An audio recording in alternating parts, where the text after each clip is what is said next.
Inilah rumah mewah diduga tempat ngumpul Egy Perong dan anak-anak Moonraker Cirebon. Rumah mewah yang kini terbengkalai.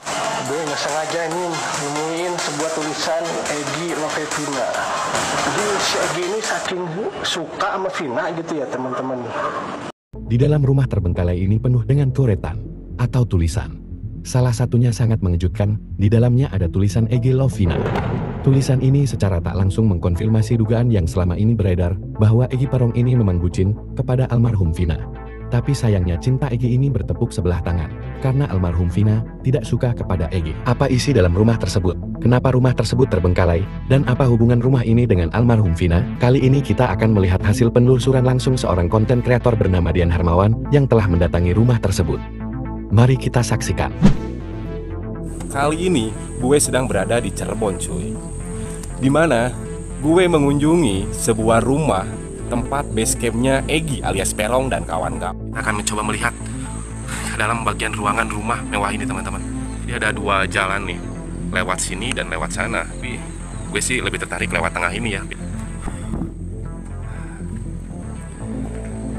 Assalamualaikum. Assalamualaikum. Ya, ini adalah ruang tengah teman-teman. Rumah mewah yang kini terbengkalai ini berlokasi di Cirebon. Menurut warga sekitar, pada tahun 2016 rumah ini dijadikan tempat kumpul anak-anak Moonraker Cirebon. Dan ternyata rumah ini pada tahun 2016 pernah didatangi oleh warga bersama polisi karena sering digunakan untuk hal-hal yang membuat warga resah. Namun banyak sekali bambu-bambu. Jadi pada tahun 2016, rumah ini atau base camp ini sempat digerebek oleh warga dan pihak berwajib ya teman-teman. Hingga akhirnya warga mengambil alih untuk dijadikan semacam kayak tempat menyimpan untuk berkebun nih teman-teman ya. Banyak bambu dan barang-barang berserakan. Setelah rumah ini dikosongkan, warga memanfaatkannya untuk menyimpan peralatan berkebun. Konten kreator ini menemukan banyak tulisan-tulisan di tembok yang sering dihubungkan dengan kasus viral Vina Cirebon. Depan gua ada salah satu tulisan juga nih, M2R Cirebon. Setahu gue sih M2R itu adalah Moonraker ya. Coba perhatikan di bawah tulisan M2R.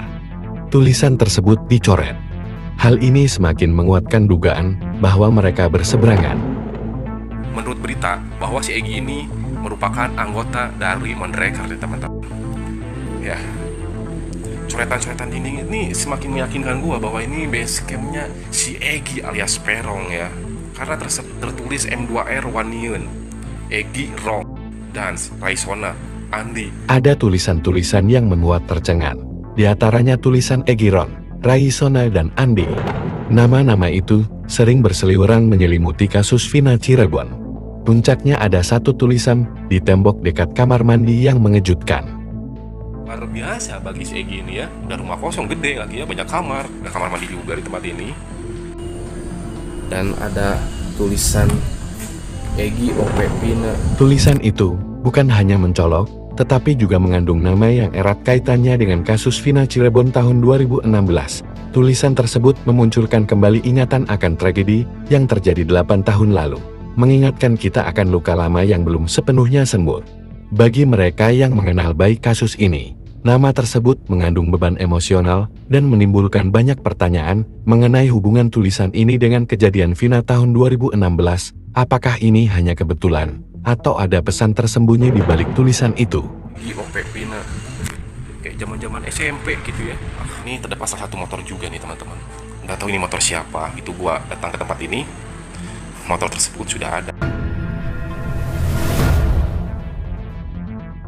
Kasus Vina Cirebon tahun 2016 adalah salah satu tragedi yang mencerminkan kompleksitas dan tantangan dalam sistem hukum dan masyarakat kita.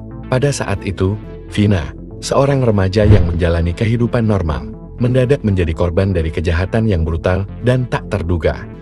Kejadian ini tidak hanya mengguncang keluarga dan teman-temannya, tetapi juga menyoroti kelemahan dalam perlindungan hukum dan penegakan keadilan di Indonesia. Kasus ini menunjukkan bahwa meskipun kita telah memiliki undang-undang dan regulasi yang bertujuan untuk melindungi setiap individu, masih terdapat celah besar dalam implementasinya, penanganan yang lambat, kurangnya dukungan bagi korban, beserta seringnya terjadi ketidakadilan dalam proses hukum membuat masyarakat kehilangan kepercayaan terhadap sistem yang seharusnya melindungi mereka.